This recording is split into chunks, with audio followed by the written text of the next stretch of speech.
Amy Goodman. We don't usually broadcast live from movie theaters, but that's what we're doing right here in Silver Spring at the AFI Silver, which is a well-known movie theater here. But today and tomorrow, it's been transformed into the Freedom to Connect conference. It is here in Silver Spring, Maryland, and we're going to be live streaming this conference from the moment we end our broadcast today through the day until 5 o'clock today and Tuesday tomorrow. Imagine paying $40 per gallon for gas when people in a nearby town pay $4. Well, a similar disparity is commonplace when it comes to paying for internet access here in the United States. Our rate of broadband access trails some former Soviet bloc countries such as Romania. In fact, as many as 1 in 10 Americans cannot get internet connections that are fast enough for common online activities like watching video. Many communities have responded to this digital divide by creating their own municipal broadband networks as an alternative to the slow services offered by cable and telephone companies. Chattanooga, Tennessee has built the nation's biggest municipally owned fiber optic network, which offers all of its residents access to a 1 gig connection at speeds 100 times faster than a regular cable connection and 500 times faster than your typical DSL. This means equal access to education, healthcare, even jobs. Other examples of success include rural area of Georgia that's been connecting people for more than a decade. But these efforts could soon be blocked. Some 19 states have passed laws to stop these communities from making such investments, and now Georgia could be next. Find out more, we're joined by 2 guests. Chris Mitchell is with us, director of the Telecommunications as Commons Initiative of the Institute for Local Self-Reliance. He's a national expert on community broadband, recently co-authored a report, The Empire Lobbies Back, how national cable and DSL companies banned the competition in North Carolina.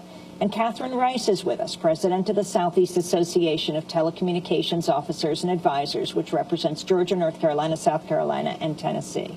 She led the effort to block an industry-sponsored on municipal broadband investment in North Carolina. The measure ultimately passed last year after Republicans came to power in the state, including a longtime friend of the Koch brothers, Art Pope, who's now the governor's budget director. We welcome you both to Democracy Now! I want to begin with you, Catherine Rice. Explain what is happening in Georgia right now.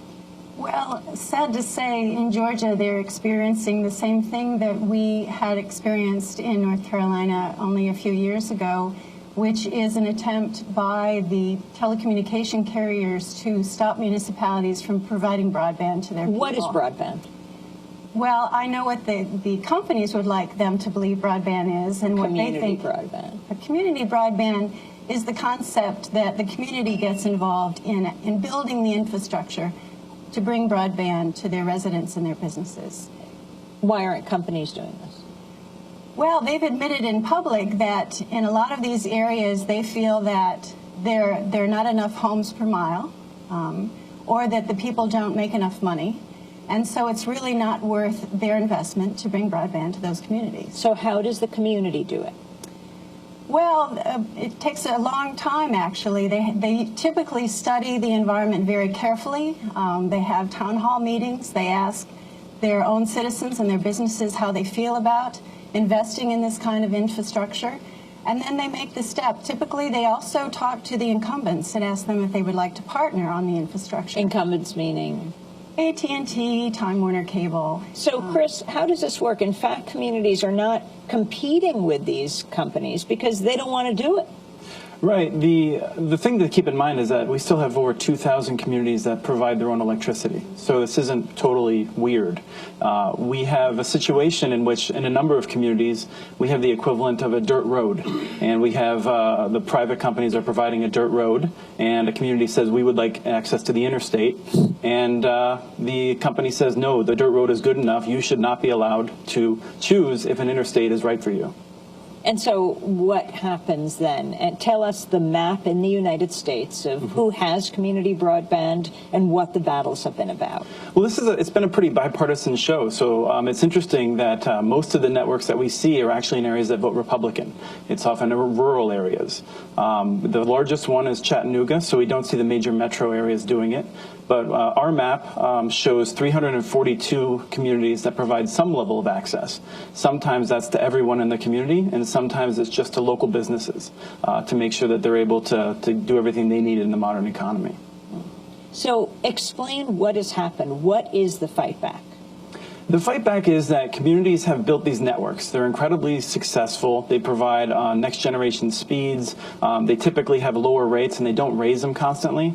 And so they take market share from companies that have very powerful lobbyists, and particularly in state legislatures. So we haven't seen a lot of effort at the national level to ban these networks, but in individual states, we see AT&T, Time Warner Cable, other major companies flooding state legislators with talking points that say it's unfair, these communities are using tax dollars, every one of these networks fails, and a number of other things. But groups like ours don't have the ability to respond to every state legislature, every state legislator, and to set the record straight. So the state legislators often make poor decisions. Catherine, talk about Thomasville, Georgia. Well, Thomasville, Georgia is a fascinating situation. It's a community that I think has somewhere between 18,000 and 30,000 homes, and in pretty rural in nature. And for the last 14 years, Thomasville, Georgia has had fiber to the home. So it's probably one of the longer standing fiber to the home systems.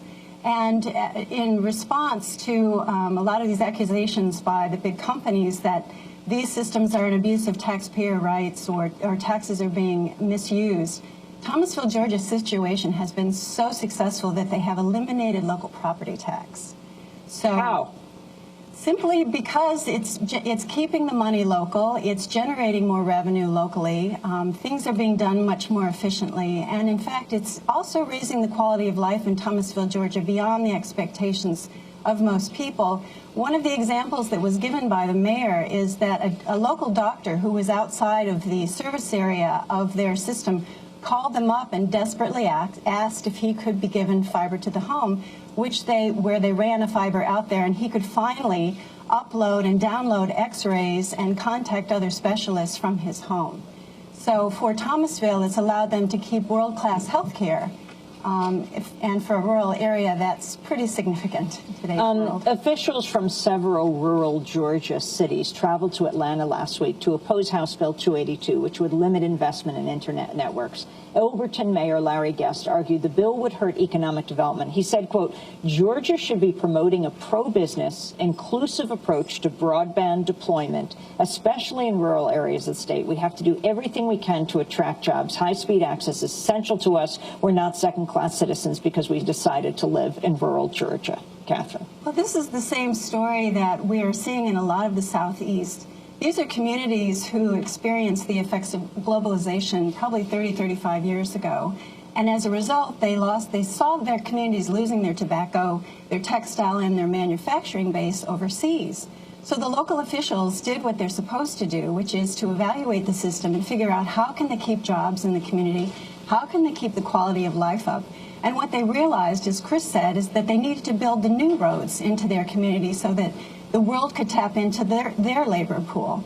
As a result, they realized they needed to develop fiber to the home, and that started the process. Very quickly, if you could talk about North Carolina, your experience there, and Art Pope, the Koch brothers' ally there. Well, when Time Warner Cable found out that Wilson, North Carolina, built its own system, they went right to the state legislature and passed and tried to get bills passed for 4 years. On the 5th year, there was a big change in the control of the state Senate and the state House. The Republicans took control, and the bill, we were successful until that year, and then the bill flew through. The bill's sponsor, on her own website, listed herself as the finance manager for the John Locke Foundation, which is 80% funded by a fellow named Art Pope, who's very good friends with the Koch brothers, and pretty much funded the takeover of our state by the new Republican Party. And she sponsored the bill, which was actually written by Time Warner Cable and ALEC, which the American Legislative Exchange Council, which effectively prohibits the municipalities in our state from providing their own broadband services. Final comment, Chris, on the significance of the community broadband movement. Sure. I think the thing to keep in mind is that community broadband does not just benefit the community that builds its own network.